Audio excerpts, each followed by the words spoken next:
Welcome to Inside the 18. I'm Michael Magid, live from Hollywood, California. With me, no Las Vegas Lights goalkeeper coach Omar Zeenni right now because the manager said, "Hey, you've got to stick around and watch some game film for a bit." So he'll be joining us in a little bit. And someone that knows a little bit about having to stick around and watch some game film right now is head of Academy goalkeeping for Norwich City. Congratulations on moving back up to the Premiership, Tom. We got Tom Weal. Tom, this is really exciting, man. You're a ledge out there in the social media world, man. People talk about you. Oh, that's first of all, mate. Absolute privilege to be on here. So thank you very much. Massive fan of the podcast and the show and all your work.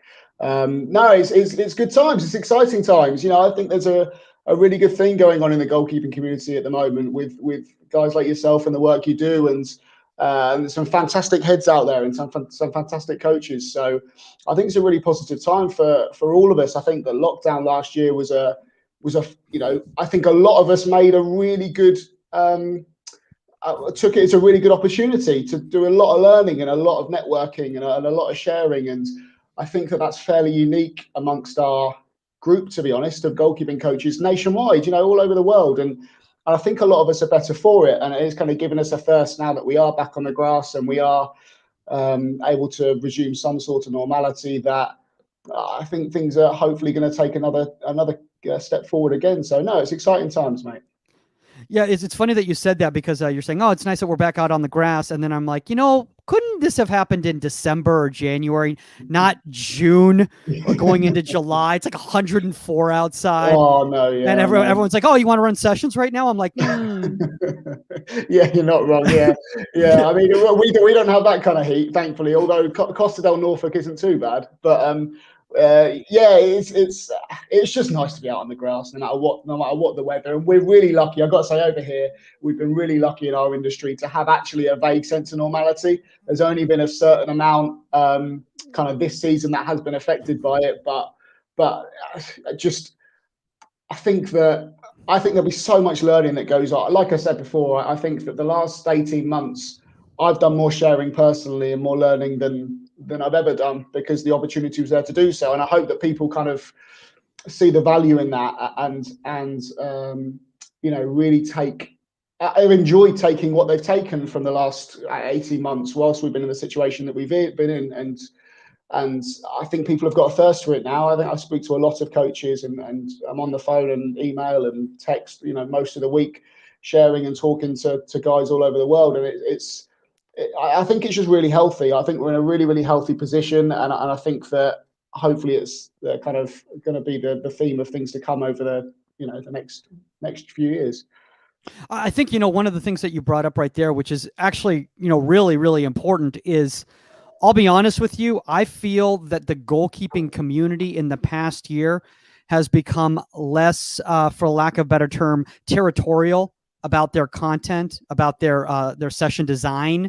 And I think it's because of course, it only just took a worldwide pandemic in order to make goalkeeper coaches comfortable with sharing their secrets to others all over the world. But I think, honestly, blessing in disguise, to be honest with you. I mean, obviously I know that you and Omar connected last year. Yeah, that's right. We really didn't have another option other than to start reaching out to other people, because we couldn't practice ourselves, so how else were we going to get any knowledge? No, spot on. I mean, it's interesting. I had a conversation with Eric Steele a couple of days ago, and we were talking about this, really just kind of a reflection and a catch up over the last about the last 18 months, and he said something which was really telling and really and kind of caught me, as he often does say things which catch me. And he said, during this time, people will have either found an excuse or found a way. And I think that's very, very true. I think that people will have either used this situation as I can't do this or I can't do that. I think amongst us, from everything I've seen and heard and experienced, a lot of us have just found a way of making ourselves better, being there for the players in different ways. Obviously, a lot of online learning that's gone on, a lot of different ways of coaching.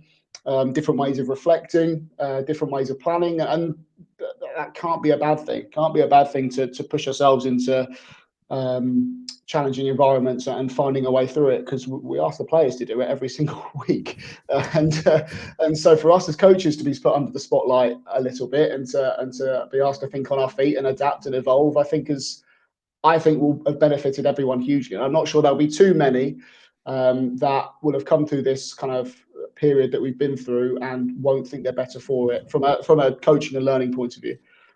I mean, look, I'll be straight up honest with you. Like I was running a session last week and I just looked at my session. And I said, oh my God, 2 years ago, like I would have looked at the session and been like, I'm not doing that. That's ridiculous, and it's just all about just because thinking outside the box, looking at things in a little bit of different, like, and I want to really give a shout out to people like Tim Dittmer, who really force you to challenge yourself and really look inside yourself and say, why are you doing this? And is this the best approach that for right now?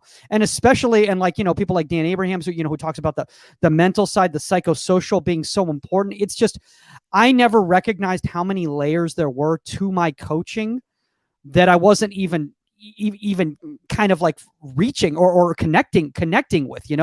I could go so much farther. My sessions were so much more surface based, and now I really had to start looking and say, okay, how can we layer these, and how can we layer more and more and more? And then obviously the trick is obviously, as is to then make it seem effortless when you get out there. And then, the parents are looking at you and going like, what are you talking about? You put all this time into this. This looks like you just kind of threw it together. Yeah. No, I think to go back to your first point, I think we're all in debt to people like Tim and a lot of staff in similar positions across the world in challenging us. I think there's been a lot of really healthy challenge. When I speak to Tim on a personal level, I never get off the phone to him without him challenging me numerous times on most things I say. But that's what we want. I think we're in, as I kind of go back to my original points, I think that we're in a position as a community where we want that challenge, and we want to be asked questions, because we have that kind of that thirst for knowledge and that want to evolve, so that when people ask us those questions, I think, as you said before, made a really good point about, I think there's been a lot of ego stripped back, and I think that we're just, I listened to a lot of stuff from Dan Ball early I'd never come across Dan before, and then as soon as I had, and I heard some of his ideas, I was like, I reached out and really want to speak, and we spoke a few times, and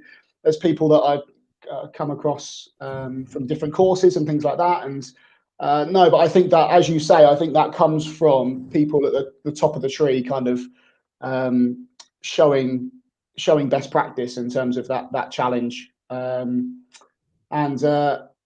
yeah, I just think it's so healthy. I really do. Yeah, and I think a really good point that you just brought up right there, which I love, is that like, I wasn't familiar with Dan. I'll be straight up honest with you. I think a lot of us who work in certain facets of the game aren't familiar with the people that work in the other areas. I've become much more familiar with people that coach in the women's game. Yeah. I've been predominantly in the youth game myself. I've obviously become more familiar with a lot of people in the professional game. I didn't know much about, a lot of the coaches in some of the other countries, and I've been becoming familiar with their coaching styles and philosophies. And for lack of a better term, I'll just say that, I've opened my eyes and become less arrogant about, this way is the way, and I've started recognizing how we can all really learn, even from the rec game. You can learn from those people. Yeah, definitely. I think, some of the, the core sessions, if you want to call them that, or kind of some of my key kind of segments of my foundation. I'm not saying you come across by accident, but just sometimes through putting yourself in those environments and putting those situations, you get little light bulb moments, and you get little kind of flicks of energy and realization, and they happen at the most, probably when you least expect it. But it's because you're constantly putting yourself in these situations and listening to things and hearing things from different people's perspectives. And then actually, when you're out of that moment, you take yourself away and you're having your dinner or watching the telly or watching another session, and something will come back to you, and you'll go, and I know that Dan speaks about that kind of thing a lot, and it'll spark something, and then you'll go away and you'll write something down, and you'll try something the next day, and you'll reflect on that, and it's all part of this kind of same process that, like I say, I think that people are really, really engaging with, and I think everyone's better for it. And I think, by the way, I love the fact that you're representing Norwich City right now while you're on the air. I absolutely love that, man. Always at work. We're always at work. But the best thing about it though is that your guys' kit is one that like is so recognizable. Like it's not like I could be like, oh wait, what rugby club are you supporting right there? Like I can tell that it's Norwich City because you got the little canary going on and everything like that.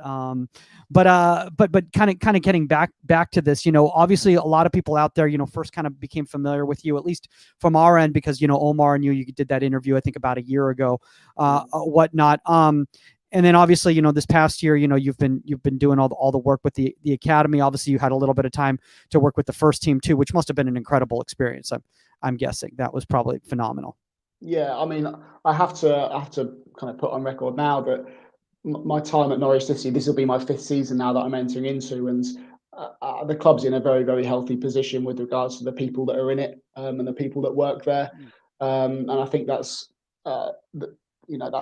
that's shown in terms of the lads that have been able to go through players wise, but just as a club holistically, the way that we seem to have grown and progressed over the last kind of 4 or 5 years, I think is really healthy, and they've given me some fantastic opportunities. I came in on a part-time basis to Norwich, and they kind of progressed me through into the role I'm at now, and then spent, I work very kind of lucidly with Edwards and the first team goalkeeping coach above me, and Sam Donkin, the academy goalkeeping coach below me. We all very much intertwine with each other's practices, and that led to me being able to be involved in some first team stuff on kind of match day responsibilities last year, which was incredible. I did the game at the Tottenham game in the league at Tottenham, which was incredible, and then an FA Cup game at Burnley.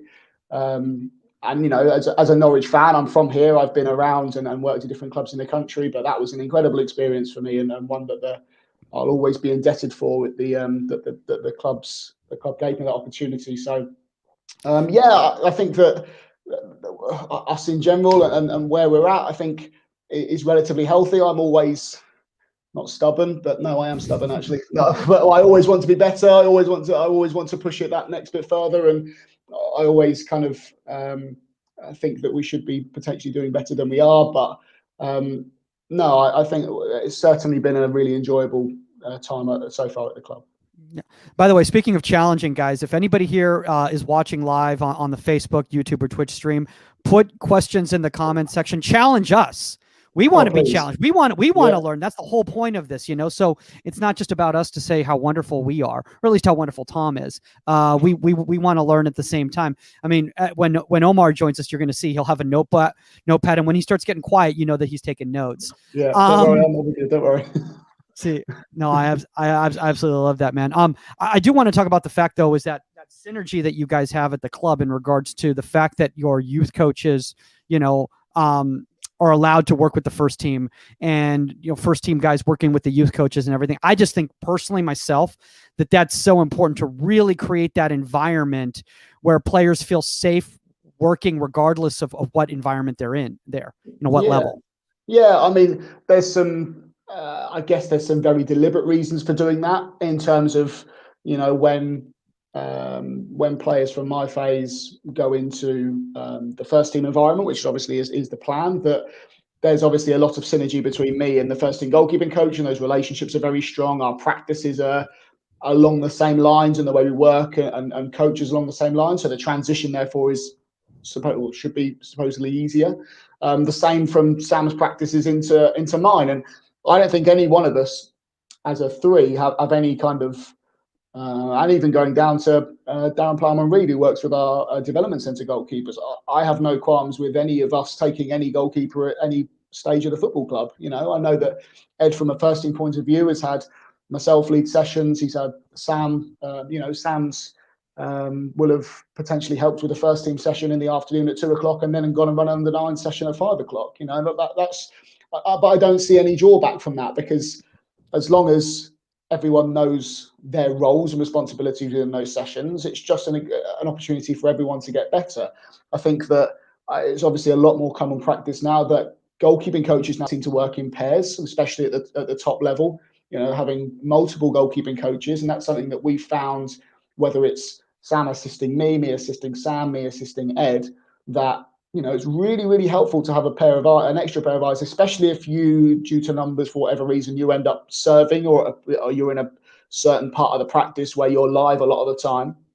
And then that's probably something we're going to talk about a little bit later, is that, it depends on what you're coaching. So if I'm coaching something or my learning outcomes are towards a part of the session where I want to, I don't know, look at a goalkeeper's ability to assess a situation, take pictures. I know you've done Sam Meek's podcast that you did a couple of weeks ago talked a lot about that.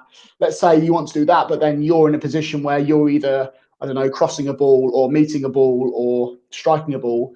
You might miss that moment that actually you're trying to work at, and you might not be able to get around that from a logistical point of view in the session. So having two pairs or two sets of eyes, or a goalkeeping coach that is specifically looking at a certain action or a certain part of that session, I think is something that people are finding very useful. So, and as you said before about people putting comments in, there's no ego here.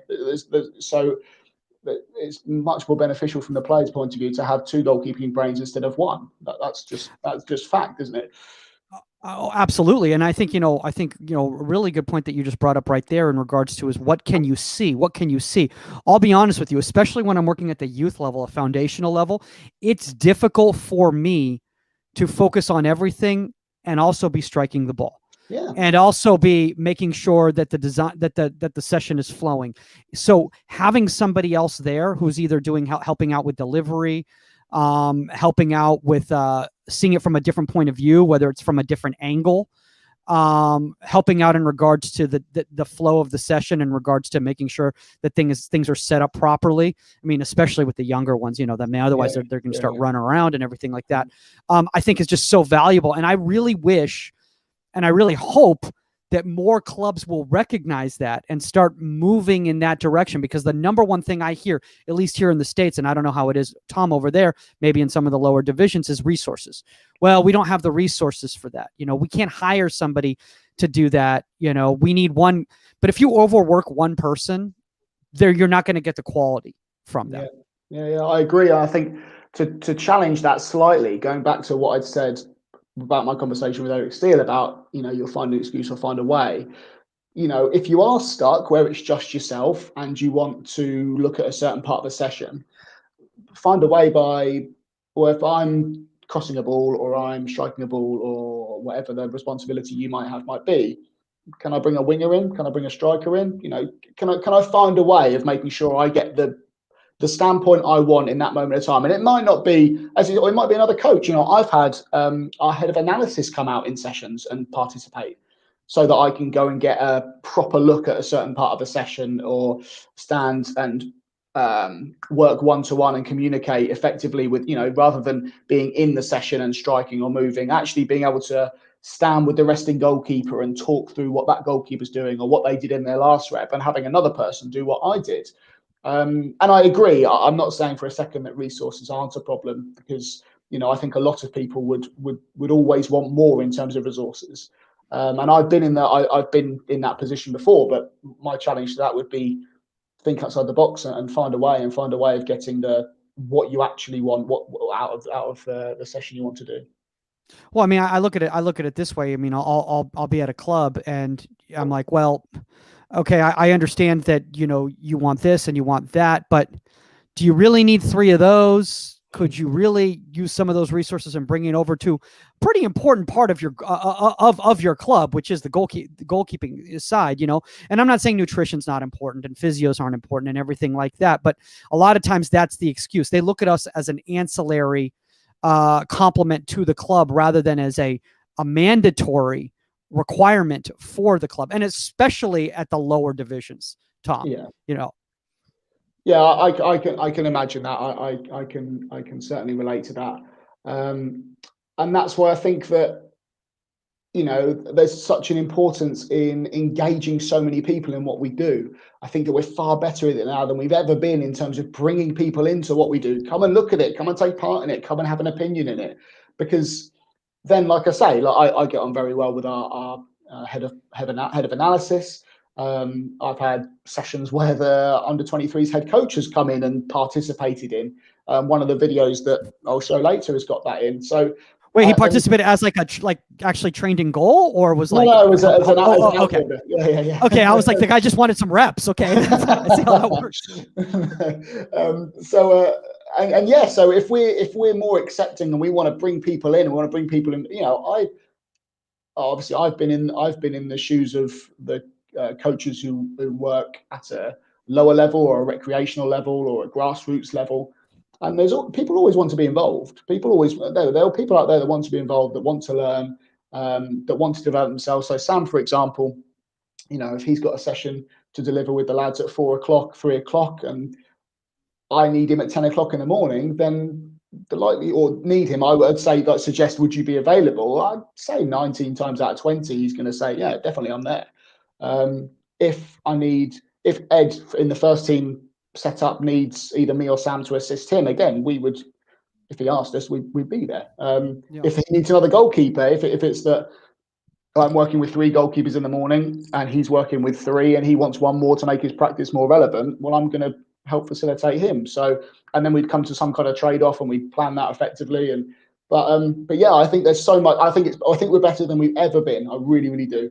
But I think we're far more open as a community now, not just to each other, but to all coaches and all staff. Come and look at what we do. Come and be engaged. Come and be involved. And then from that, you develop those relationships to a level where you actually might have more resources than you thought you had, if that makes any sense. No, it makes complete sense. And, I think one of the good things before we kind of go into this topic, and I don't want to say that we're stalling till Omar joins us, but we were stalling a little bit until Omar joins us. But kind of getting to that resources aspect right there too, is I think a lot of that has to be proactive too. I know that a lot of the clubs that I've been at in the past, they just simply didn't know that I needed this, or they didn't know that this is something I wanted, or that there was anything wrong. Because I'll be honest, a lot of program directors aren't really thinking about as long as no one's complaining about the goalkeeping department, they're not really thinking about the goal. And I'm not saying that in a derogatory manner. It's just that it's not their number one focus. I mean, they've got a lot more on their plate. Believe me. So you have to also, young coaches out there, you need to go out there and say, hey, you know what? You know that space that I'm working on right now, I actually kind of need 15 more yards, like in order to be able to do this session properly. And then they go, oh, I could just move those 11s over there, like if you want. And like, I'm like, oh, is that easy? They're like, yeah, it was just that. But they never thought about it before. They just never thought about it before. And I think we need to stop working on an island. Tom, we need to stop working on an island. And I think that's something that I love that the FA has really been striving in the last few years, is really convincing, goalkeeper coaches to become not just specialists, but also part of the staff and really have a synergistic, relationship with the entire staff. Definitely. I mean, the guys at the FA will talk a lot about pack coaching, working with other members of staff and holistically throughout a session to try and get the most relevance and the most realism and the most effective session possible for the players. And I think that, yes, you could say that they work in an idealistic environment, but there's no way that those things don't transfer. As you say, a lot of the time, all you have to do is ask the question. And then if the answer is no, then 99 times out of 100, there's some negotiation to be had there. Well, can I have 10 more yards? Well, no, not really. The conversation doesn't stop there, does it? No, and again, that's off the back of the relationships that you will have built with other members of staff through time and effort. And then you can come to some kind of arrangement. Well, okay, you can use that space for the first 10 minutes, but then I'm going to need it for this amount of time. Well, okay. And then suddenly you get a conversation going and there's give and take, and then it just becomes the norm. And I think that, as you said before, potentially the norm has been, we will take ourselves off, we will segregate ourselves, and we will work in a small space and everyone's happy. But again, if we don't challenge that, and if we don't develop those relationships, if we don't speak to other coaches, engage with other coaches and players, and communicate what it is we want that we think is going to be best for the players, then they're not going to know. So, and like I say, I think I truly believe that from what I've seen, we are definitely getting better at this. And as you say, I think it's a result of a lot of effective coach education that's going on out there. But I think there's loads more we can do. Yeah, and I think as we kind of segueing into this topic right now, I think one of the biggest issues that I had as a young coach was that communication. And speaking of communication, here's a man that knows all about communication. As he's joining us. Oh no, he's not just joining us just yet. Can you guys hear me? Yeah, we can hear you now. Tom, what's up? Hey, Omar, how are you, mate? I'm amazing. I'm sorry, we had to do some film work right now, and then I had to get another test for COVID. So you're fine, mate. No, good to see you. We're just nice to see you working hard, pal. Yeah. Oh, thank you. You got the mustache going, Omar? Yeah, you looking good, I mate. got a little. I'm growing it out a little bit. My hair, I'm trying to grow back out as well. So it's the hottest time of the year too. It's like 99 today. Yeah. Oh my gosh. But sorry if I interrupted. Okay, continue. Catch me up. What's going on, Mike? So basically what we were talking about is the fact is that clubs don't care about goalkeeping, that we have to contact the clubs. No. I mean, well, facetiously, we were kind of just talking about the fact that a lot of young coaches out there don't speak up, don't speak their mind, and they just kind of let the club do what they want to do with the goalkeeping department and don't communicate with them about the resources that they need in order to do the right job. And then they get frustrated and upset when things don't go their way, or when the club says, hey, people are complaining that this is happening or this is happening. And he said, well, I needed blah, blah, blah. It's like, yeah, but you never told us that. Yeah, no, I agree. I mean, even recently on our trip to Vegas, our coach, Steve Trundolo, played for the U.S. national team. He actually just got inducted into the Hall of Fame. So we're giving him U.S. Soccer Hall of Fame. So we're giving him all this stick throughout the trip. But I sat down with him and I asked him, I was like, hey, I'd love to go over some footage with you and grow my perspective, not just on goalkeeping, but the perspective on the actual, the full, holistic approach of the game.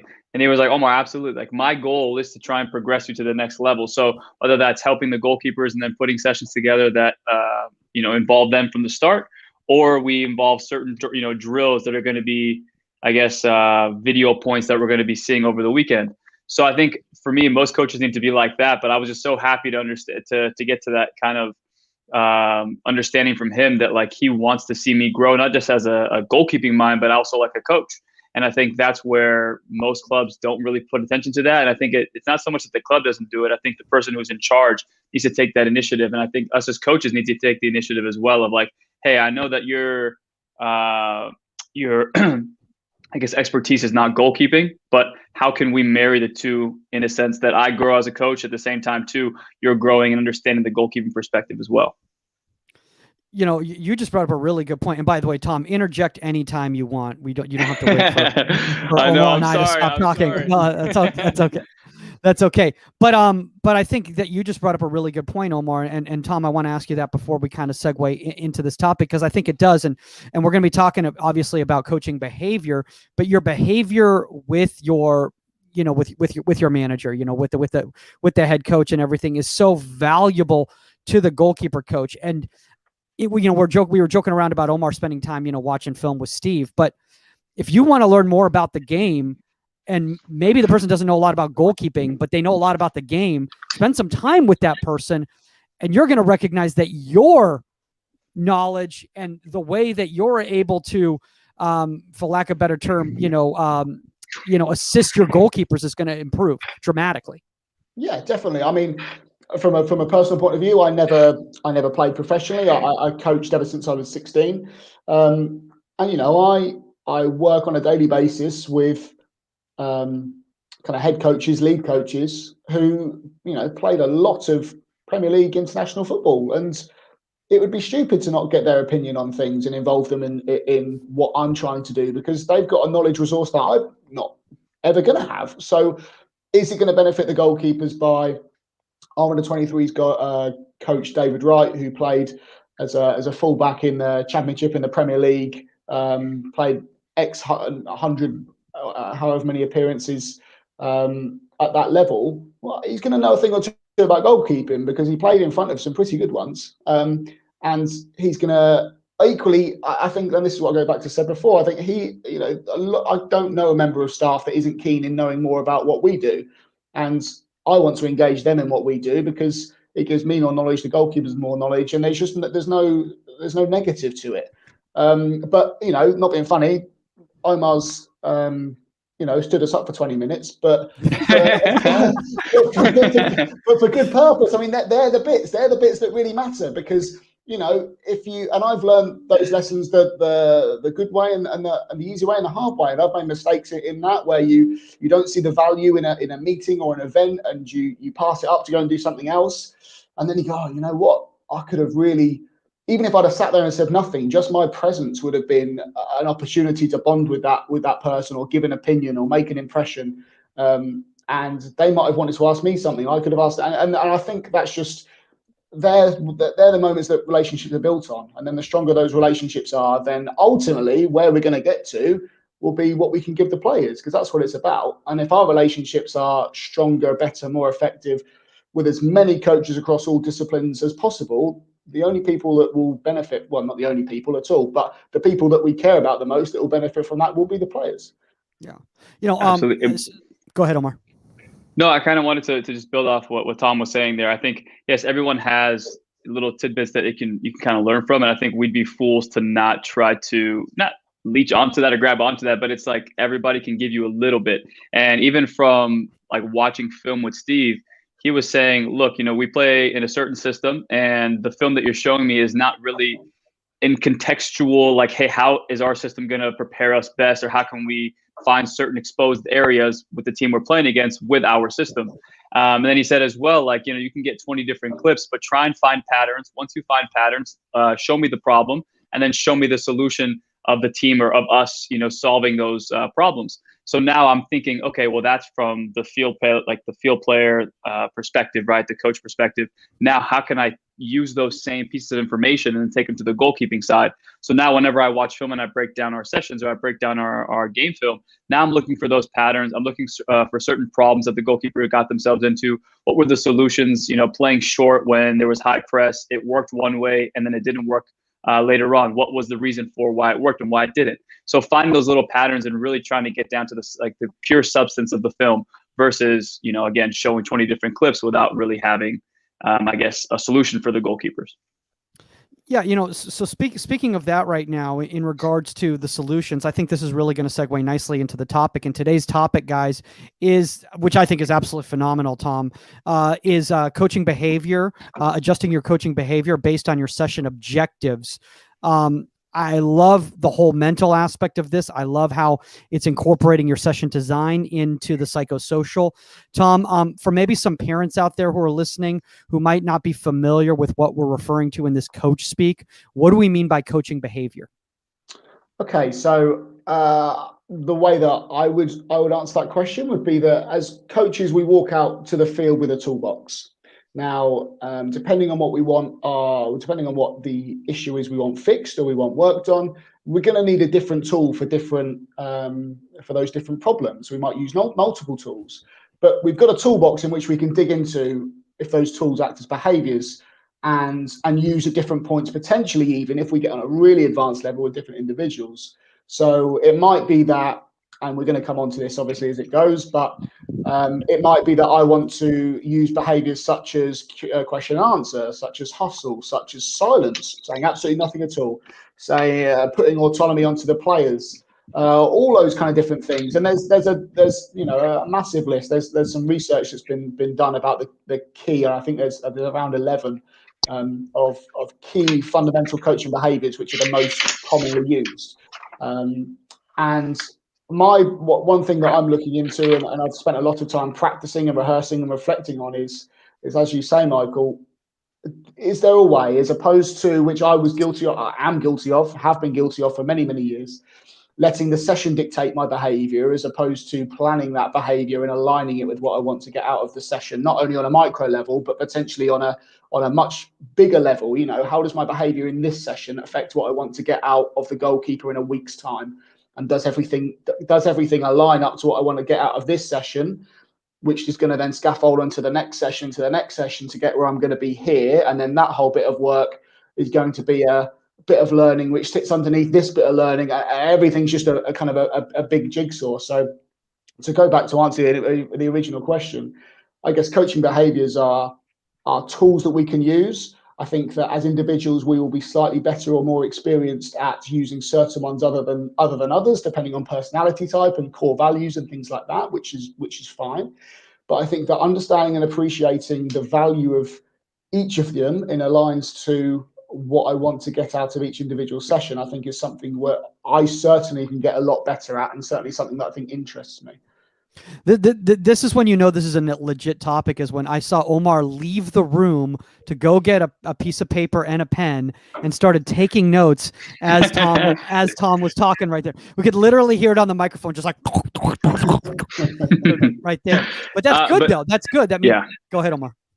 No, and Tom, I want to ask you a follow-up to that, because I know everyone has different session objectives, and for me, whenever I write my session out, I'll put, I've never done coaching behaviors, which I think I should now. I mean, I definitely think that's another layer I need to uncover. But for you, do you do it where it's, okay, this is a certain behavior because this is how far along one of the goalkeepers is. They're at, different experiences, different ages. Do you have every specific... Omar, I think you just froze. Oh, am I? No, you're good now. Okay. Do you have a specific session behavior, like objective for each goalkeeper that you train, or is it kind of like, hey, I want to act a certain way, through the whole group?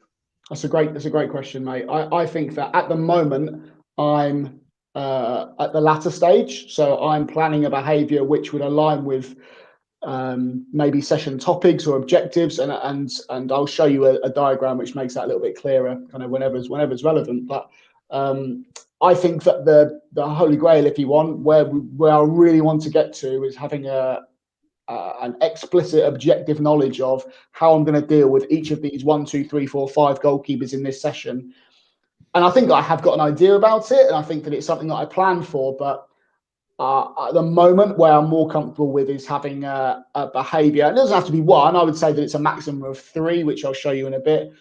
Behaviors which I really think align to what I want to get out of the session, or the picture that's involved, or the topic we're working on, or the part of the coaching process or the goalkeeping process I want to focus on, making sure they align to each other. And I think that where I'd love to get to as I become more experienced and knowledgeable in that area is that, as you say, I think that there is massive scope and a huge need to make sure that we have a knowledge before we step onto that grass of how I'm going to, not only how am I going to manage those individuals through the session, but okay, so how much stress, how much challenge is this type of practice going to put on this goalkeeper? I might put a practice on which I've got 3 goalkeepers, and that might challenge them in 3 completely different ways based on personality type, strengths in terms of goalkeeping, all the rest of it. So in that part of the session, am I going to have a knowledge of, okay, if I put this on, goalkeeper X is going to find this really tough, so I'm going to get round him, and it's going to be a hustle point of view. It's going to be a real kind of, come on, you can do this, keep going, just need momentum into the session. Well, goalkeeper's going to find it really easy because it's something they're really good at, or they had a really good game at the weekend, or whatever. Okay, so what I'm going to do is I'm going to question them on this. I'm going to really challenge them really early, and I'm going to put some kind of real key question in their head, which is going to span the length of the session. I'm going to plant that seed really early. And I would say that the things I'm talking about now are things that I think about now, but I think it can be done far more objectively and deliberately than just, I think this is far more of an organic process as opposed to a deliberate process at the moment. Go ahead, Omar.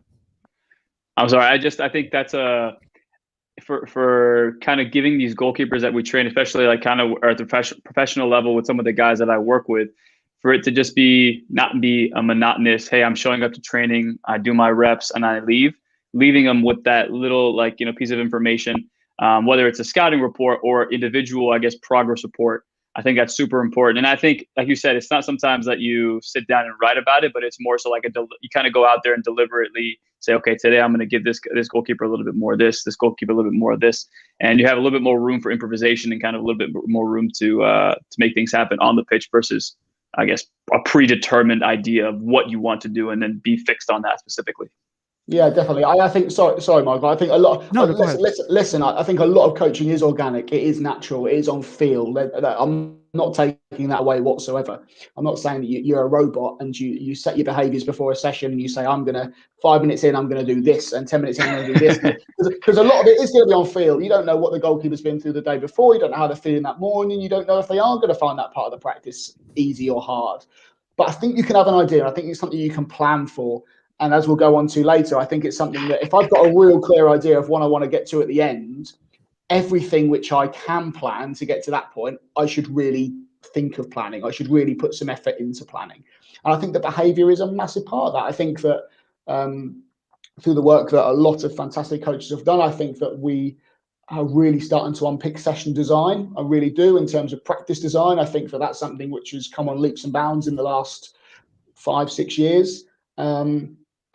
But I believe that, I certainly from a personal point of view, is that I think that coaching behaviours is a little bit harder to develop because it's a bit more personal, if that makes sense. It's a little bit, you have to really put the microscope on yourself. And also the other thing is that, if you've got footage of a session, are you mic'd up? And I'm not saying that, I do, the majority of my sessions aren't mic'd up. So I can look back from a practice design point of view and look at the session back and go, I like how that worked, or I should have done that better, or that mannequin should have been there, or that goal should have been closer.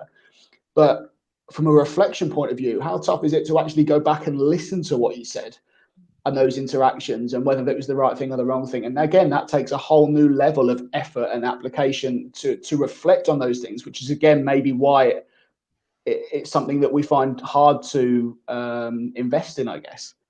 I want to kind of put this in perspective that some people might understand here. First off, I think one great thing, Tom, that you're kind of saying too, is that, so think about it just in regular society. Like, let's take an example, something like,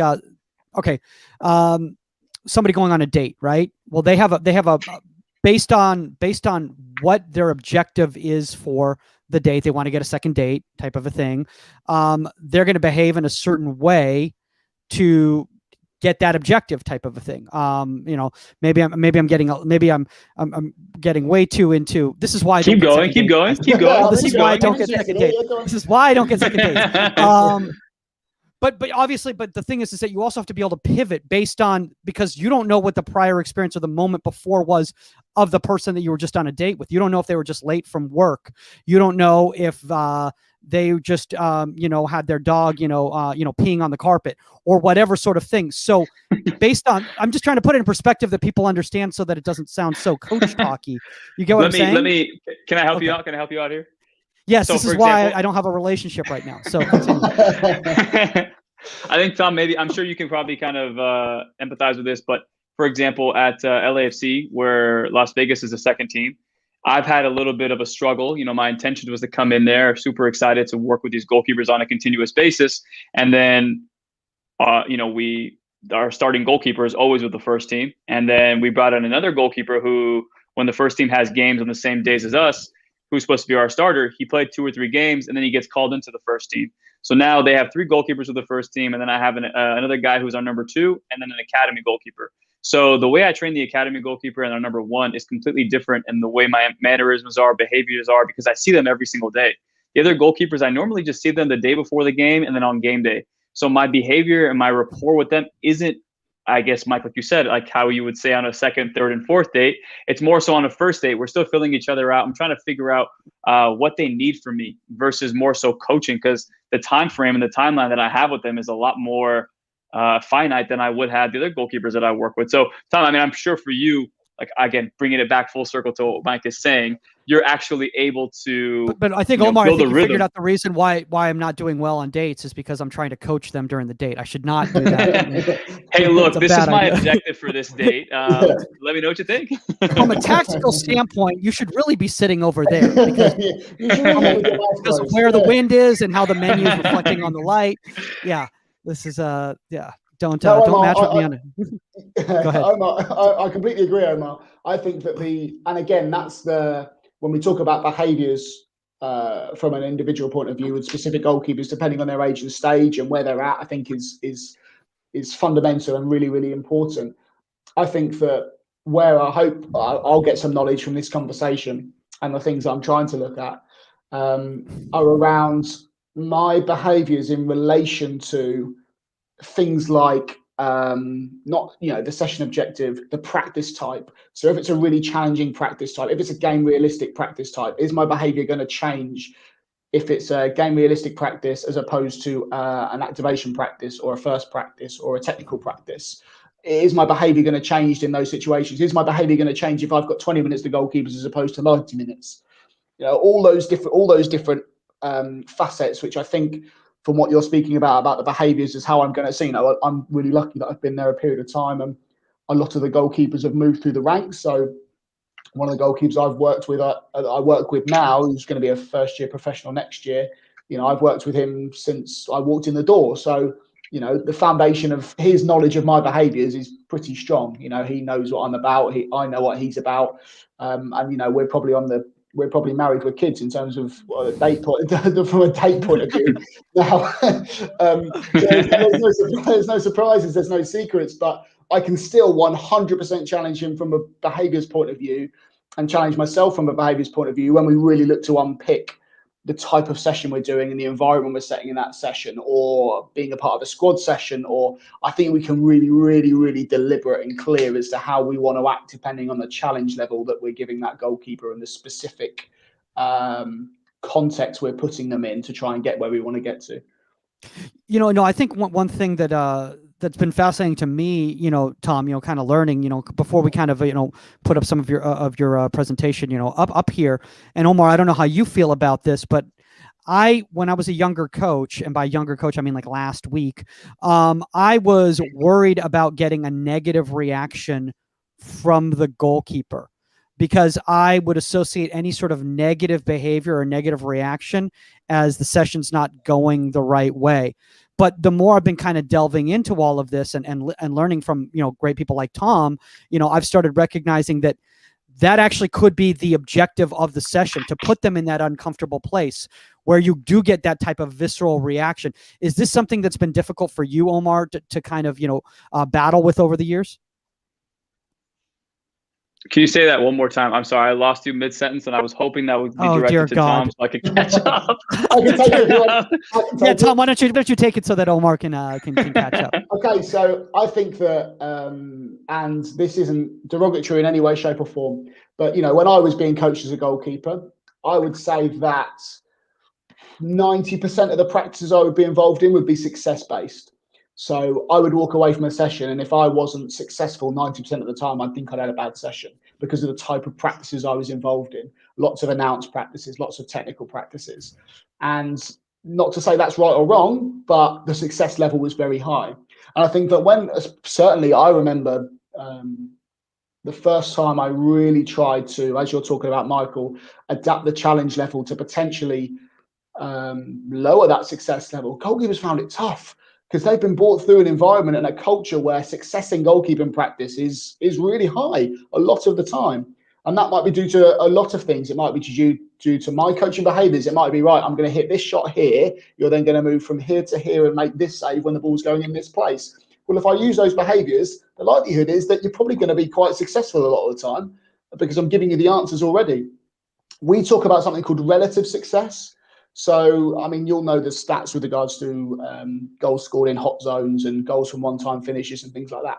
So if I'm doing a reactive shot stop in practice and I'm trying to replicate a game situation and I'm high realism, well, the stats would say that I'm probably going to concede half the goals that in terms of shots that come my way, if my realism is really high. So therefore, my behaviours have to reflect that. I can't be angry, upset, or provide loads of hustle and criticism if they're conceding, 4 out of 10 or 5 out of 10, because the data would say, the stats would say that that's what's expected. I'm expected to concede 50% of shots in the hot zone from first-time finishes amongst bodies, or whatever it might be. So, and I think we'll go on to this, that I think that the types of practice that we look to go into and we look to use and utilize have to affect the way we coach. And as you said, Michael, I think that goalkeepers, especially when they're first introduced to that, because of potentially the history behind the way we have worked previously, find it really tough. But I think that a lot of that comes with if you can provide context and relevance and rationale and clarity behind what you're doing and what's expected, I think I've not had anyone buy in yet, not buy in yet, basically. See, now my worry is, and then we can add on to Omar right here, you know, with this, if you want to play devil's advocate here, you know, the thing is like, Tom, you can't start the session and be like, hey guys, I just want to let you know, you're going to fail the entire session. Like, it's going to be terrible. You're not going to do well. And chances are you're not going to want to work with me anymore after this. But here's the context on why I'm doing that. Because if you do that, then they have a predetermined, you know, outcome in their head, right? So the bottom line is like, you have to be able to find a way to create that reaction, but not tip them to the point where they're not going to want to keep going. Yeah. And I think, sorry, Omar, before I just say this, that I think the big thing for that is the why.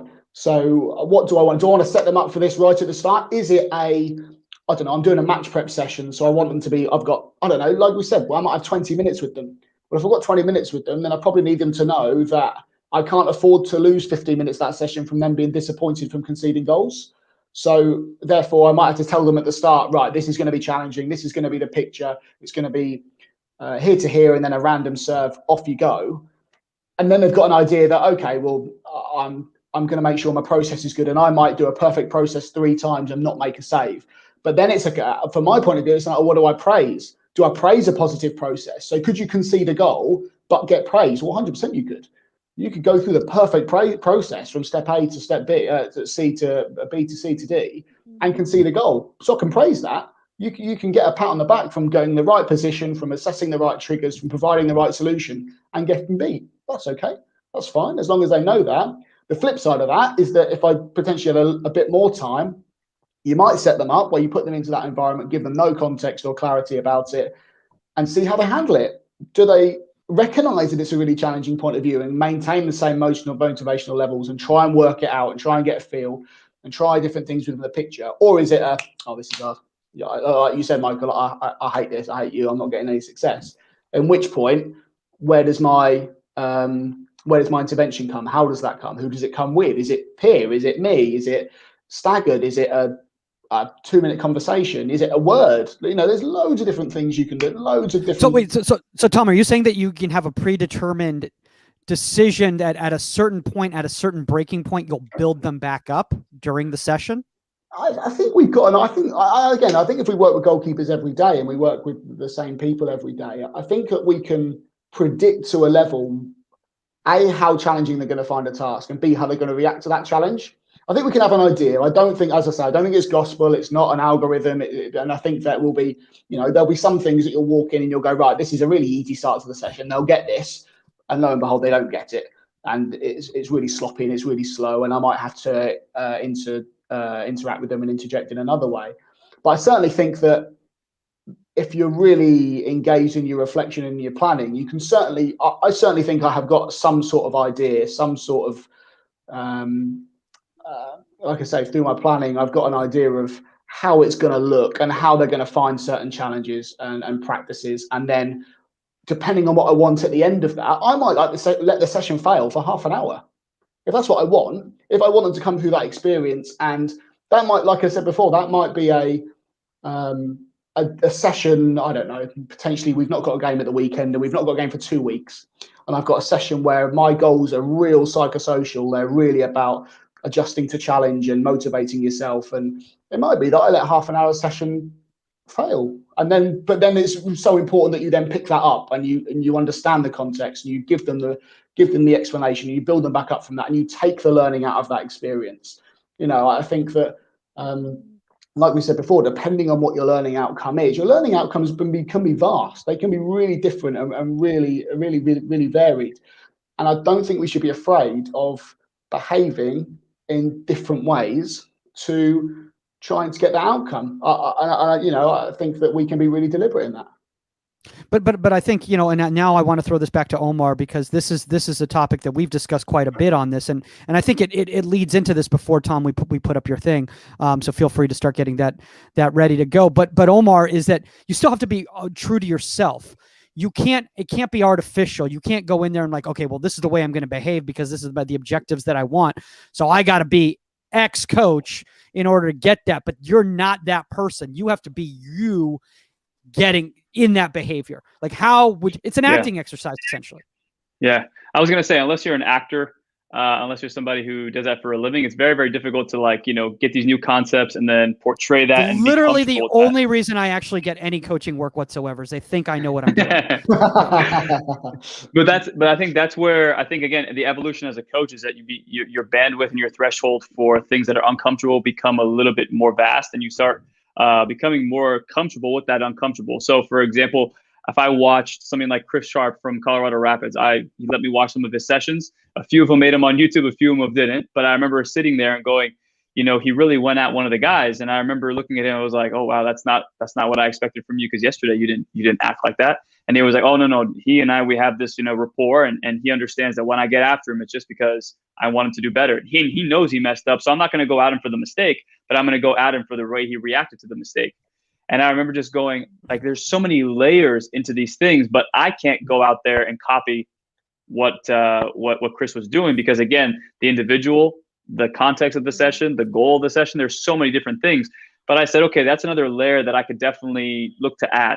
And I remember the goalkeepers that I've been working with, at the beginning, it was a little bit difficult because I didn't have that chemistry with them. But as the time has gone on, now I have the ability to kind of, stoke that fire a little bit. And I know when I can and when I can't say it. So it's not like I'm acting as somebody else, but I'm becoming more comfortable with saying certain things to people because of the context of the session, because of our rapport, because of our chemistry. I think little by little, you gain the goalkeeper's trust by gradually getting there, versus on the first day, or these goalkeepers that I hardly ever train, going at them for a mistake when I'm like, they're like, dude, you don't even know me like that. And I think that is where a lot of coaches get into trouble, is they see something out of context on YouTube or from another coach, and they try to use that, and their voice doesn't project the right way because, again, they don't have that understanding with the player. And then it goes south, and then they give up on potential things in the future that would have worked had you just gone with the progression, the timeline that would have worked for you. Yeah, it's a great point, Omar. I think two things to pick from that. One, you have to be genuine. You have to be, because players see through it like that. No matter what context you're in, if you're not genuine and you're not yourself, and all the things you're trying to do aren't based on a foundation of your personal beliefs and values, then we're done, quite frankly. Yeah. So that has to be the case. And secondly, kind of linked to what I just said, is that your ability to use these different tools. And I don't mean to be as simplistic as you either praise or you hustle and batter, that it's not just a one or the other. There's loads of different tools you can use, that they all have to, that whatever behavior you use, and this is, as we said before, Michael, right at the start of the show, that's based on relationships with players and coaches and all sorts of different parties, because if that relationship is solid and sound, then there's that element of trust and understanding backed up with your ability to be genuine. Then you've pretty much the world's your oyster. Then you can really go and exploit those different techniques and those different behaviors to get yourself to where, or get you, the goalkeepers, to where you want them to get them to by the end of the session. So let's do that. Let's go ahead. Omar. I was just going to tell you to put it up. Yeah, for sure. I think just one last thing. I think, again, Tom, if you haven't heard the recurring segment here, when I was a younger coach, I came out and told my college coach that I just started working with, that I felt that based on the work that I was putting in, the video and the content that I was putting out, that I was one of the best goalkeepers in the world, like no questions asked. He put me in my place, thankfully. But I think if I looked at myself 2.5 years ago to now, the ability for me, like you said, to marry my concepts and things that I stand behind, but also to my actual execution of articulating my proper points in the right manner and the right tone, the right temperament, marrying those two over time, you just start to notice that the best coaches, they're able to have those two working hand in hand, versus one's down here and one's up here. Like you said, if you have all the concepts, you don't know how to, message or bottle up that message, it's going to be very, very difficult. If you know how to bottle up the message, but you have no concepts and understanding of your own work, and you're flip-flopping, like you said, people will see right through it. So again, I think that's the evolution as a coach. So any young coaches out there, just make sure that you're not a finished product, but making sure that you're like failing forward. You're continuously trying new things with the substance and the concepts within the substance. Sorry, substance within the concepts is there, and then eventually Omar, you'll you just find your failed voice. forward. You just failed forward right there. Just learn from that Love moment, that. right? Fail forward. I like that. Cut it, Mike. Cut that piece, okay? All right, Tom, did you want to throw this up there? Yeah, let's see what we can do here. Share the screen. Okay.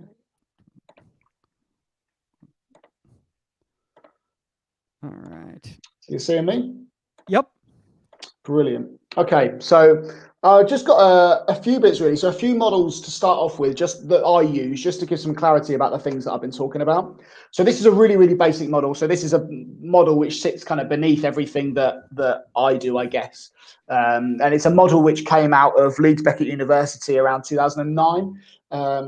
Guys such as Andy Abrahams, Bob Muir, Gareth Morgan, Dave Piggott spent a lot of time into this model, which has now been adopted by the FA, and it's far more complex and substantial than this. But this is a really basic kind of version of it, and it, like I say, it underpins a lot of or everything that I do with regards to my coaching practice, and it asks us to acknowledge three things, basically, main things: who we're coaching, what we're coaching, and how we're coaching.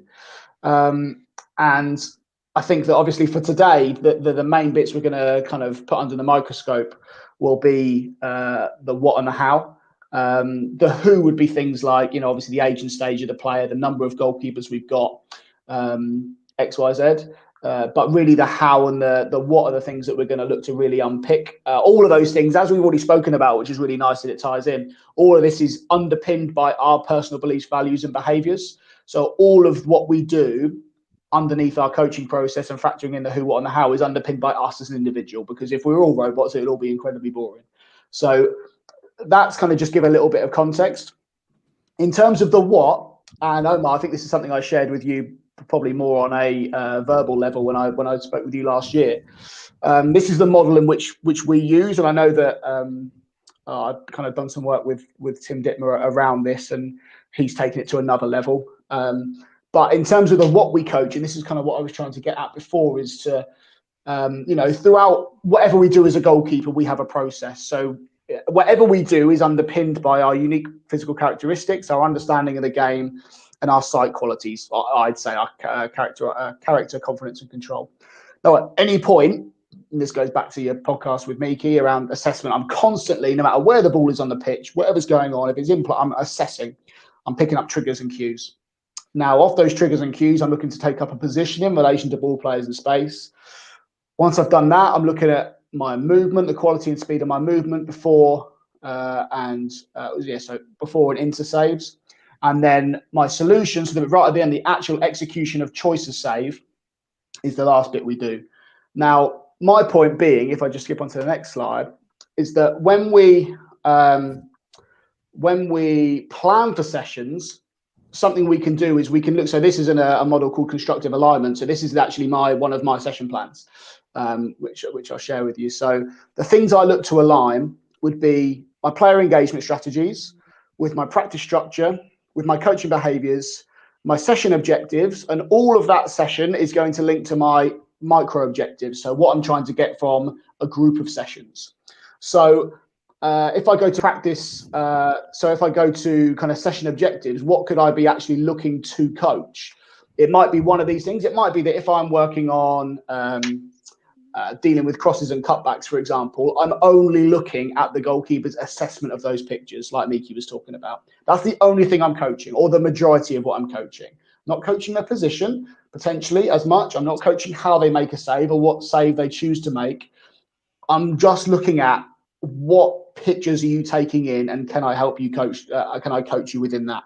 So this is kind of goes back to what I'm saying about, can we get to our coaching behaviors? So in this session example, which I'll show you now, the objectives on the bottom right hand side of the screen. So in possession, it's playing around and into. So disguise passes to beat the press, and defending the goal is crosses and cutbacks. So assessing triggers to inform decisions to affect the cross and your solution choice. So my practice structures I'm going to use, I'm going to have a first practice, which we're going to introduce the session with. We're going to have a technical practice and a game-related practice. So My engagement strategies, which I'm going to align with that, would be that there's going to be multiple roles for players. So there's going to be a lot of involvement all the time in different contexts. And the game's it's going to be very game relevant. So this is actually in preparation for a game against Newcastle, I think, where they scored a lot of goals from wide areas. So obviously I'd make that very clear to the players. Then there's a buy-in, there's an engagement straight away because we're preparing for a game. And then my behaviours, which are going to align with all of these things, are going to be my Q&A. So I want to make sure that there's some understanding there through verbal Q&A. Positive reinforcement. So when they do look to, when they do see those triggers, when they do assess those triggers correctly and they make effective choices and solutions to affect crosses, then I'm going to positively reinforce that. And there's going to be a little bit of hustle as well, because it's going to be quite demanding at points. And I want to encourage them to keep going. We might get a little bit of relative success. We might get a little bit of, well, you know, the practice is quite challenging, especially towards the end. And we might start conceding a couple of goals, but that's okay. I'm going to try and push you through that. So hopefully that kind of, and then, sorry, the boxes on the bottom right-hand corner, that's where, from the previous model, again, where I'm going to put my focus. So I'm going to put quite a lot of work into position. So I want to make sure they're in the right position to deal with the cross. But that's going to be based a lot on their assessment. So the assessment is the thing which we're looking at first and foremost. So this is the, feel free to jump in at any point, lads, by the way. Okay. So I have a question real quick, Tom, just in regards to that, because I noticed that you brought up the Q&A, and then you also brought up about the positivity of, encouraging them, at a certain point as well too. How much of this is also nonverbal throughout the session, your behavior that you're planning out? Do you plan out your nonverbal behavior as well too, or is that something that's not predetermined for you? I'd love to say I did. If I'm being honest, I think that's next level stuff. I think that it's, I agree. I think that again, and I will always say, I think it's definitely plannable. I really do. And I think there's what you'll see in one of the next videos along is that I do it in that session. I don't know if it's planned, or I don't know if I just get into a little bit of a headspace and I end up adopting that behavior. But I think, again, I do think it's plannable. Yeah, definitely. Okay, because I just have a question just in regards to myself, because I've had, and Omar, I don't know if you've ever felt this way too, that you've talked to 3 different goalkeepers who went through the same session, and they all had a completely different experience on it based on your nonverbal cues, based on your body language throughout the entire session. They had completely different reactions to how you felt about them and how you felt about their session. Yeah. Okay. Yeah, no, I would agree. And I think, again, that's why continuity is super, super important. So if we're doing a cutback session, there are certain people where the ball gets cut back and the striker takes 2 touch to finish. On their first touch, some goalkeepers like to stay and create some depth, and some goalkeepers like to come pressing forward. There are some goalkeepers that I coach who do one or the other, and we have conversations based off that. And then from there, if they feel they need to go into more depth about it, then we go into more depth. And there's other goalkeepers who it's like a one piece of information. I ask them why, and they give me the answer, and we move on. You know what I mean? So like everybody has their objective, and I think those Q&As can really give you an idea of what they want in the session and kind of what you should be kind of looking into, I guess, conversation-wise. Yeah, I think there's a load of different ways to use that Q&A as well. It's a great point, Omar. There's a load of different ways to use that. I'm not adverse to literally before the first rep asking a question and then just walking off.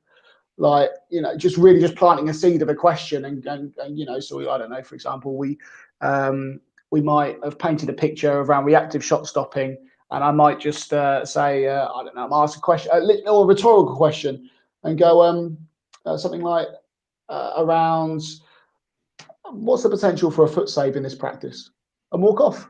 And then let them have a go, let them see. And would that affect, is that a red herring? Has it affected them? And then we might have a group interaction where we ask that question again. Or I might ask a question as to what success is relative here. That's one I like to do, where, let's say we're doing a angled and central shot stopping practice. Say an angled shot stopping practice.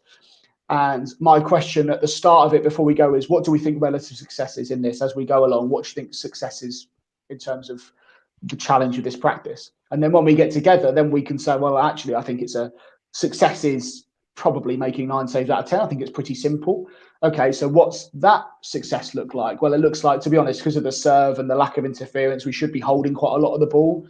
And the way we get around that is by getting, and then you start to unpick stuff a bit more. So I think that Q&A as a coaching behavior, as a title, is obviously great and important. But by the way, that dissects into so many different ways of using that. There's umpteen different ways of using that as a tool. Again, depending on the group and depending on the individual and all sorts of different things. But I think we can be as creative as we want with that. I really do. I mean, awesome, man. I mean, I'm absolutely digging everything that you're saying right here. If you want to move on to the video, feel free. Yeah. Unless Fine. Sorry for interrupting. I just have all these questions. So no. It's perfect, mate. So this is just a session which is annotated up. So this was like I say, a session which was based on the opposition. So like I say, this is the kind of around and the playing around, and we call it a first practice. So it would be, some sort of a warm up. So there we go. We're faking long to play short. So again, my behaviour in this one, I'm doing very, very little. The practice speaks for itself. There's a lot of success. There's very little interference. Obviously, hopefully it looks like the objectives are clear because we're getting all those bits of detail around save detail, around faking long to play short. Obviously, there we talk about relative success. So for that serve, we shouldn't be missing anything. There's no interference. So it should be I can support in an effective position, take a touch, switch play, recover, and make a save. And relative success is pretty much a 10 out of 10. So my behaviour here is just let's get these lads into the session. Let's get them moving. Let's get some quality. Let's start to drip feed some kind of detail into the session, I guess. So we move into kind of the out of possession topic, the kind of dealing with crosses and cutbacks. Again, we've got an element of switching play in here. Actually, the guy just striking the ball is the under-23s league coach, David Wright, because the other goalkeeper was still in the gym at this point doing his individual program. So there is another goalkeeper on his way, but he's doing his individual work. So again, we get a little bit of in possession work with the goalkeeper that's throwing, and then we get a little bit of out of possession work with the goalkeeper looking to take the ball. Again, at this point, Tom, I have a real quick question about that. Real quick, I apologize to interrupt, but in regards to you just talked about how the 23s coach was there because the other goalkeeper was doing their individual work, another one was late, yada yada. Does that throw things off for you in regards to your behavior because it's a different person than you would expected in the session? I mean, it wasn't ideal in this situation because if I show the video again, what you'll see, what Dave is doing on the right hand side, as we see here, he's actually giving an angle, receiving the ball, touching, and then playing over three mannequins into the other goalkeeper. So that was a role for a goalkeeper, if that makes sense. That was a goalkeeper's job to do that. That was an in possession focus for the goalkeeper. Now. Does it put a different dimension on the session? Of course it does, because the lead coach of their team is now suddenly involved. So, that produces all sorts of organic things. They might focus that little bit more. They might be that little bit more motivated. They might be that little bit more engaged. And yeah, you know what? At the time, that was just off the cuff. But is it important that you take that into account in the session? Yeah, I think so. I think that, but we can adapt with that. Very easily adapt with that. Just the same as a goalkeeper subs a finger 5 minutes in and he's going to get it strapped up and he's going to come back out. We adapt, don't we? And yes, I think to answer your question, do our behaviours change? Potentially, but we should have the flexibility for them to change. So I now know in this bit, I don't need to hustle whatsoever because they've got all the hustle they need with that coach being there. They don't need me to get on at them. If they can't produce at this moment in time in a fairly simplistic practice where the constraints are very, very simple, the interference is very, very simple, the challenge is pretty simple. If they can't hustle at this point, well, you know what? Am I at home in my own skin enough to allow them to fail in front of this coach and then to pick that up with them afterwards and go, listen, what happened there? That was a fairly simplistic practice and we got that wrong.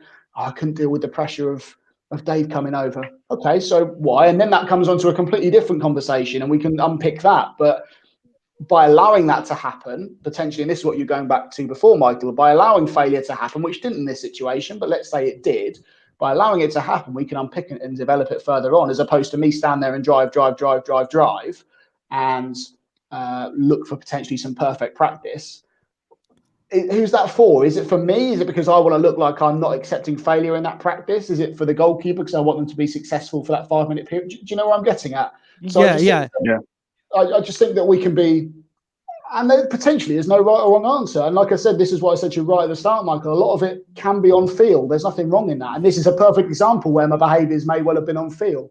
But like I say, we have to have the ability to adapt as coaches. But I completely agree. I think we can take into consideration certain factors of the session, whether they go right or wrong, or they change, and if that or should that affect our behaviours. Yeah, Omar, all you got to do, man. Go ahead, Tom. Or Omar. So. No. I think. Sorry, Mike. I know you wanted to tell a joke there, but I could tell. But no, I think something I wanted to follow up with with the use of film. Now, is there certain things that you hold back in terms of not criticism or technical corrections, but more so like in terms of the behavior of, okay, today is going to be a challenge day in terms of, looking at the triggers, looking at certain things. Yes, I can ask questions on the field that could lead to certain things, but do you save some of that so that you can have more Q&A off the field in video sessions? Yeah, great question, Omar. Great question. And I think, again, unfortunately, the answer will be it depends. Because, yeah, that's certainly a strategy that I would use 100%. I would let something go on the day. And that might be for a few reasons. It might be because, for example, if it's a match day -1 and I've got a game tomorrow and there's something I want to fix there and then, I'll probably fix it there and then. Or I'd give some advice there and then. If it's a -4 and I've got 4 days before a match and it's something we can unpick and we can go into a bit more greater detail on and we can reflect a bit more, then I might save my kind of coaching behaviours, my moment to step in there and then in the session and allow it to play out, and then go into the classroom afterwards or the next day, or set them a challenge to do at home, which we've had to do a lot of because of COVID, and reflect on it again. Because, like I say, we rely on film loads. Who's to say the goalkeepers don't? Who's to say that at that moment in time that actually what the goalkeeper needs to do is allow that situation to play out, have lots of multiple reps and have a go, as long as their mindset is in the right place to do so, to then go away, watch it back, have a reflect, and then go again, and we share that kind of information and we watch that footage. Like I said, I think there's loads, and that would depend on the individual. It would depend on so many different things, but it's certainly a strategy that I've used. That's certainly a strategy I will use again. And I think that, as I said before, and I've said a few times, I think our ability to be flexible in these situations, but as deliberate as possible. So even if I'm being flexible in a session, even if I wasn't planning to act a certain way and suddenly I've got a need, I'm thinking I need to do this now. I wasn't planning on doing it, but I need to do this. Know why. Really know why you're doing it. Okay, what does that mean now? What does it mean for tomorrow? And I know those thoughts go on and on and on and on. And I've had many a time where I've had a behaviour and I've demonstrated a behaviour, I've said something and I've gone, oh, I'm gonna have to unpick that with them tomorrow. That's a failure for me. But you have to unpick that. You have to. You can't just park it, because they won't have parked it. Probably they won't have parked it, and it will have affected them in a certain way. So there's always a way in which you can scaffold that and you can take it further and use it as a positive opportunity. Yeah. Amen. By the way, I was just gonna say, speaking of feeling it out, and and all of that, is that Omar, I felt out the fact that you did not want me to go that direction on what I was about to say, so I just let you continue on with your conversation, and to change my behavior based on the outcome, the objective I wanted of this podcast, which is for people to keep learning and keep growing. So, Tom, was there anything to move forward with? Yeah, you see that? You see how I did that? Do we moving forward here, or? Yeah. So just one last thing, really. So this is our game realistic final practice. And again, thinking back to the so again, there's some game realistic stuff here which will come flashing up, and I'll play the video twice just to give everyone a chance to see it, so they can get an idea of the practice. So there's a few things here which I'll kind of dissect, and this kind of links practice structure with objective rather than behaviours to start with. Oh, hello. So just to nail down exactly what's going on here. So the goalkeeper is facing this player here. I don't know if you can see my mouse, but is facing this player here. When I drop the ball, that's when they go. So we're training a little bit of periphery vision here, and some recovery angles. So as I drop the ball, they can move. They make the first save. They then address the wide man. So we've got a few different situations here. But the thing I want to bring up is where I'm stood. So when we're looking at coaching behaviours and engagement strategies, I'm deliberately stood there so I can see the goalkeeper assessing what's going on in front of him. So assessing my position is pretty much going to be that position the whole time. But the other goalkeeper who's attacking the front post will take multiple positions up. He might run to the front post. He might hold his position. He might drop back. And hopefully what the idea is that I'm standing in a position where I can see the goalkeeper work, see if he's doing the thing that my session objective is based on, which is assessing the picture, assessing where that striker is, assessing the danger, and then taking a position off that. So taking a position in relation to ball players and space. So that's something that I just wanted to bring up on this one as we let it run through. So I'm deliberately stood in a position. So right now, I'm not looking at the ball. I'm just looking at the goalkeeper. I'm looking at, is he seeing the man at the front post? Has he taken up a position here? He knows where I am as well because I'm not moving. Tom, quick question for you right here. You know, as we kind of wrap this part up right here, are you looking at them from a physical standpoint or only an emotional and mental standpoint? I think constantly looking at them from an emotional point of view in terms of what information they're taking on. But honestly, purely at this point, I'm just looking at what they're looking at, which I know might sound a little bit silly, but because that's the part of the session that I'm interested in. That's what I'm coaching. The what is assessment of triggers. So assessing where the ball is out wide, assessing where the striker is in the middle, and taking up a position that's relevant to that. That's exactly what I'm looking at. You know, yes, I'm obviously going to monitor. I'm going to monitor how they're working in the session. What, you know, are they motivated? Are they finding this too complex? What behaviours do I need to use?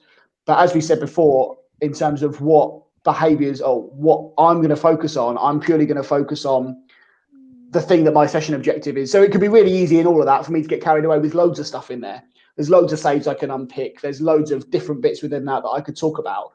But that's not my objective. And so my behaviours had to be aligned with the objective that I've actually set out to. And I'll just show this as an example, as a comparison. So this is a different session again, 5 goalkeepers.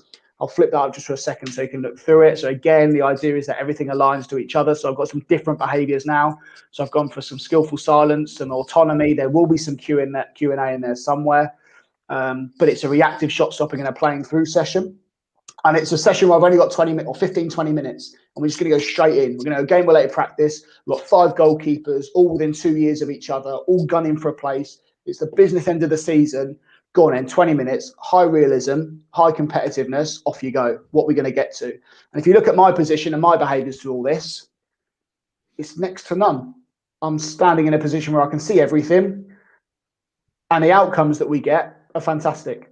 So you'll get an idea of the practice as we go along in terms of the actual kind of repetition that's going on there. But if you look at my behaviours, I mean, I'm just enjoying the day. It's brilliant. It's great. It's a lovely sunny day in Norwich, and I'm just kind of allowing the goalkeepers to go about their work because everything's there. Everything's there for me. I don't need to motivate them. There's 5 goalkeepers that are all after the same thing. It's a business end of the season. It's a high realism, quite high fun practice. The constraints are simple. There's a bit of competition to it, and so I can just stand and watch. And I'll tell you my behaviours in this from a I guess from a coaching standpoint, if you want, would be we'd have a round of this. Everyone would have a rep in every position. We'd come in, we'd have a chat. I'd ask a question, we'd go back again. But in terms of my ability to drive or my need to drive this session, well, there's none, so I don't need to. But that, and again, now what we get into is we get some people coming over. So this was something I wanted because I knew it was going to be high. Those goalkeepers, it was a rare opportunity that we all got to work together. And I wanted a little bit of, so now we've got myself, the lead coach for the team, and the head of analysis. And again, we really don't have to do anything. We can just let them get on with it because the stakes are all there. The stakes are there for everyone to see. And you know, I'd like to think that the quality we get out of this and the bits you're looking at is high quality. And guess what? I'd like to think that my behaviour in this is planned for this to happen. If I start jumping in here and stopping it in coaching, we don't get these outcomes. I'm guarantee of that. So to be comfortable enough or happy enough to allow this just to go on, I think I would hope this is an example of where on reflection is something that went right. Because like I say, the outcomes are kind of from these saves are there to see. I think there's just a couple more. But anything you guys want to jump in on that? I mean, look, I want to say this right here, because talking to Omar right here, because I think this is one of the most difficult things, as for us outside here as coaches, is to watch a session, because I think we have this subconscious desire to want to step in whenever we see something that the picture isn't what we planned on. To have that security, to have that safety, and have that comfortability to know, what, we can just observe in this situation and let the session play out the way it wants. Omar, is that something, I know that's something that you worked on drastically over the years to get to that point? Yeah, I think it's the session objective as well. I think when you coach younger goalkeepers, obviously you want to try and not step in, but have your voice heard and ask the right questions. And I think as you get a little bit older, the biggest thing is not so much stopping the session. It's more so I'm always serving. And I think that, to me, just watching, Tom, in this session, even with the goalkeepers that I have at LAFC, there are times where I feel like even today, we're doing transition moments when the ball's circulated, and then finally they break through the press, and then they go into, wide ball, and then from there they come out the goal and they lay a ball off. I was the person receiving that wide ball and then cutting in or striking, or cutting in or laying it off to the opposite side. So even just that understanding of like, damn, I need to be, watching from a different perspective, understand the triggers of what the scouting report and what I'm trying to get out of it. So not so much the stopping and starting of the session, but more so I should probably stop serving as much so my legs can probably last a little bit longer. I'm already complaining at 28. So I'm just hoping that, I think that's the next level for me is stepping away from the striking of it and coaching more from the visual and the physical cues. But I think that's, and just as we kind of wrap this up, Tom, I think, one of the most difficult things regarding that is that a lot of goalkeeper coaches out there, I don't want to say that they're, control freaks or anything like that, but they feel that they have to be involved physically in the session in order to get the outcomes that they want out of the session. They don't trust that the players can get those outcomes for them, especially at the foundational ages, where I'll be straight up honest with you. If you're working with 8s, 9s, and 10s, chances are you're probably not going to be able to get the outcome that you want unless you're involved in some sort of an assistance too. Yeah, I think that there's two ways of looking at that. One is as you say, you plan effectively that the level of task which I'm going to set for this point of the session is going to be too complex for these goalkeepers. So I might have to do that bit, which is fine. That's not a problem. My challenge would be, well, how long are you, what length of time are you looking at for success? Are you looking at half an hour in that session for success? Are you looking at a week? Are you looking at a month? Are you looking at a year? So, when we look at, we're doing a crossing session with under 9s, where you'll cross the ball with your right foot and you'll cross the ball with your left foot on occasion. And yeah, we're okay with the ball dribbling on your weaker foot and getting to the goalkeeper. We take a rep away from the goalkeeper, and we might have to remedy that somewhere in terms of how we plan effectively. But I want you to be able to play with both feet by the time you're 16. So why would I take that opportunity away from you? Let's integrate that practice into the session and look at success as not something that I'm looking at success for 60 minutes. I'm looking at for 60 weeks or however long, and there's loads of different parts that play into that. But I think, and as you say, it's a massive thing that, if you're being viewed by parents or coaches and they look over at your session and that's going on, they're going, what the heck is this guy doing? But that's where you have to just be kind of, if you're going to make that decision, be comfortable in your own skin and go, well, this is the why. And that's something that Tim and lots of other coaches would talk about. What is the why behind what you're doing? And if you can look yourself in the mirror and justify your why, then I think that's okay. But yeah, that's what I'd say on that. Yeah. I mean, man, I've chewed my head. I mean, I know Omar's got pages of notes going on right now. My head's exploding, man. I mean, just such great information, Tom. Just absolutely phenomenal stuff. Wait, did you want to say something, Omar? Because I saw your. No, I think again, in terms of, I think your evolution as a coach, obviously as a player, but as a coach, I think for me now, I'm just understanding again the deliberate, I guess, attention that you really have to come into these sessions and understanding. Oh, No. Go ahead, Omar. Someone's comment just popped up. No, but it really is just being deliberate as a coach. And I think, again, that's what separates, coaches that say they want to be the best and a version of themselves, or people who, actually go out there and do it. And I think it's like really planning in your sessions and trying to, I've learned so much from this episode alone that I'm excited to get out to the session tomorrow, even on game day as well. I think even game days, there are certain objectives as well in your behaviors and mannerisms and the way that you approach those things. So yeah, thanks again, Tom. This has been really enlightening. No, thank you. Sorry, just jump in or something you said about game day, which I think is really, really important. And I've got some quite controversial beliefs within this, in my environment anyway. So I see game day, even at under 18s and 23s level, as a learning opportunity. Like it's a training session in context. And yes, there might be different times in terms of depending on what the planned outcome is or the goal is for the team or the club. And I get that. But as an example, we don't necessarily do specific match preparation sessions. So -1s won't be, okay, so they're going to play this lad at centre forward, this lad at right wing, this lad at centre midfield. They're going to attack like this, and we're going to go about it this way. And we're going to be really scripted. It's going to be a feel-good session. It's going to be a light session. See you into the game. It's okay. Because if I've got 30 games a season and I do that 30 times, I've used a month's worth of sessions just ticking you over. Well, you're 16, 17, 18, 19. I can't afford to waste a month's worth of sessions. Just kind of make it just like, oh, we'll do 30 minutes and catch a couple of balls, catch a couple of crosses and see what the opposition does. Because by the way, at our level, who knows who we're going to play against? We might play against 4 first-team players who drop down, or we might play against a load of 17-year-olds. We don't know.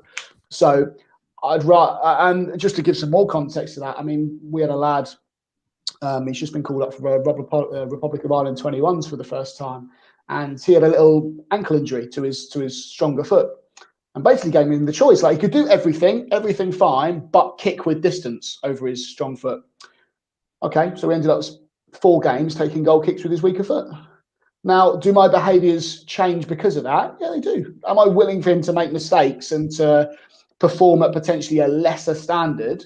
Yeah, I'm okay with that. That's fine. I know the challenge level that's going to, and the team and the coaches and everyone is a part of that. It's not just I'm telling him to do that and the coach look around at me at 5.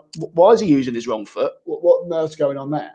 And that's again where we go back all the way to the start about relationships and shared knowledge. But like you said, Omar, our behaviours we can plan our behaviours for the majority of things. We really, really can. And I think the really important bit, and something that I need to get loads better at, is the reflection on those behaviours. Really genuinely reflecting. What did I say and what effect did that have? How did I act? What was my body language like? And what impact did that actually have? Because I can think it and I can kind of feel it at the time. And a lot of stuff you'll know, a lot of stuff you'll do or you'll say, and you'll see the reaction and go, oh, that did work or that didn't work. How many times do you actually check with the goalkeeper afterwards? How did it make you feel when I said that? How did it feel when I stood like that, or the task was this hard? I've had goalkeepers where I've set a really simple session, come to the end of it. How did you find it? I was bored. It's too easy. Like, it just doesn't float my boat. It was too easy. But if I'd have gone in, we'd have had 98% success rate throughout the whole session. I'd have walked in and gone, oh, brilliant, fantastic. He's had a good session because it's been really easy. But because of the type of lad he is, he'd go, no, I don't like that. So I just constantly, I just think that all the time, game day, training days, no matter what the age of the goalkeeper, no matter what the stage, behaviours are something that we can really tune into and we can really plan and we can really reflect on. Tom, I'm like halfway determined to like go online right now on Expedia and see when's the next flight out to Norwich, because I need to check this stuff out in person, Omar. I don't know how you're feeling, but video's not doing it justice, man. I got to see this all in person. This is just when you think you're working hard, you know what I mean? All of a sudden you meet guys like Tom, Sam, Daniel, all these people that we've had on, all English, of course. And you just see like the I guess like deliberateness to be excellent. And I think that's where I think I need to continue to strive for. I think it's been great. Oh man, do we have time for a question? Theo Papadop has a question here. Is that cool? Everybody good on time right now? I know it's like 11:30 at night. Okay, so Theo Papadop has this question for either of you guys here. I guess I could answer it too. But any advice on joint training sessions for keepers and strikers? An example: frequency, tactic, focus points, implementation strategies, etc. Okay, I'll take this. So in terms of, so this is something that we do normally on, we call it extras. So kind of individual learning stuff. So we might take the strikers away at the end of the session and join in with and we might obviously as goalkeepers go in and do that. As much as possible, and I'm not saying it happens all the time because I'd be lying, but as much as possible, that is planned in line with what I've done in the session. So that's an addition, as you'll have spoken to lads about before, about when you move into the squad session, it aligning with what you've done, and it's a continuous kind of learning opportunity in relation to your objectives. There's something that Tim Dittmer kind of challenged me on is when you are planning a session, and I guess that this can certainly apply to what we're talking about here, literally take a picture of the game at impact, at point. What does it look like? Where are strikers? Where are defenders? Where's the goalkeeper? Then from that, what are the triggers? How do we get to that point? And let's go from there. So as soon as we're involving outfield players, there has to be kind of joint goals, shared goals. It can't just be, I'll bring the strikers over and you're going to do what I tell you, because the motivation for them is going to be, less than zero. So there has to be right, you're coming over and you're working on this run and this finish, or you're working on this movement or this picture. And then from that, our objectives come. And like I say, where possible, that should be, there's no reason why it shouldn't be shared. It shouldn't be planned. Behaviors in that, I tell you what, behaviors in that context is hard, really hard, because often it's the end of the session where people are a bit tired. You've come out of your small-sided game or your phase of play or your tactical information, and you go into that and it's like the last 10 minutes and it's like, oh, we're just kind of doing a little bit of extra. And not being funny, like strikers don't like missing. And a lot of finishing practices, if they're, I would say finishing practices are normally high success for strikers. So you get a goalkeeper at the end of a session, I've worked my nuts off for 2 hours, I've done all this learning, all this, and then suddenly I'm now faced with these 3 strikers getting across the ball with no defenders, and it's like, oh, what's going on here? So that's hard. As a coach, what do you do there? Is that acceptable? Is it acceptable that you just go, oh yeah, this is hard, see yourself for 10 minutes, just get this done and go in? Is that an option? Or is it, I don't know, this is a part of your session because we did crossing and reactive shot stopping right at the start. So this is the end point of the session. This is now maximum context now. So and again, that's all in planning, that's all in behaviors. So to answer the actual question, which I'm not sure if I've done, would be about shared objectives between outfield players and goalkeepers, making the picture as real as possible to allow those shared objectives to come out, and then hopefully you've then got the buy-in for the session to be worthwhile. Yeah. Omar, anything you want to add to that genius right there? Nope. I can tell you what not to do.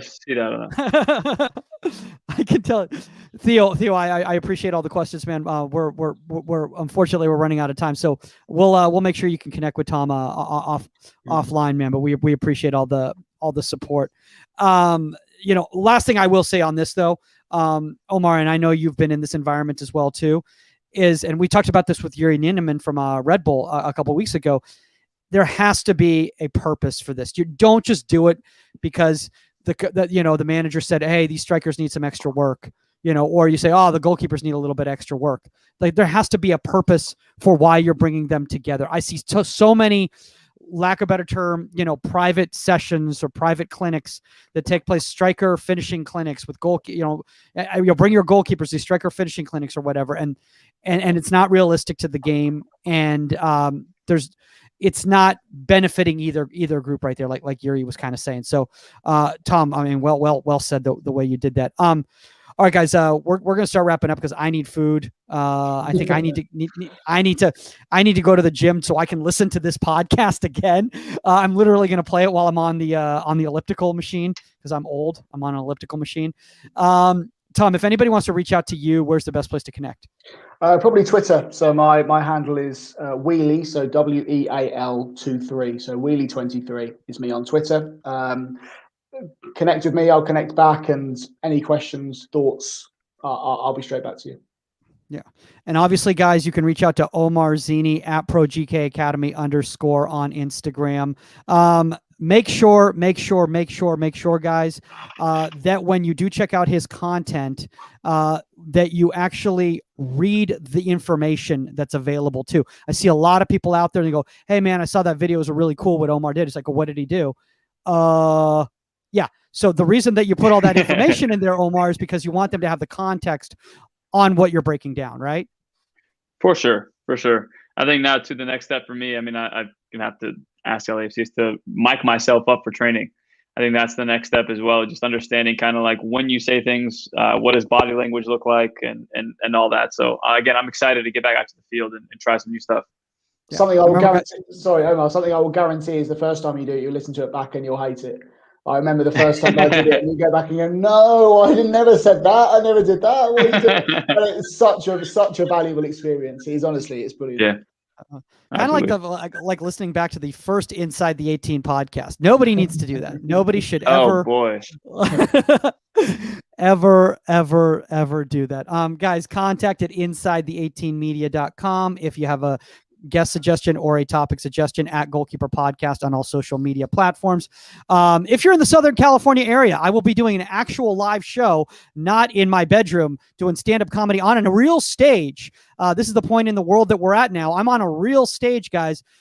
Friday at 7 o'clock, Ground Floor Comedy. Check it out. Tickets are on Eventbrite. That's all the time on Inside the 18, and we are out. Later, guys.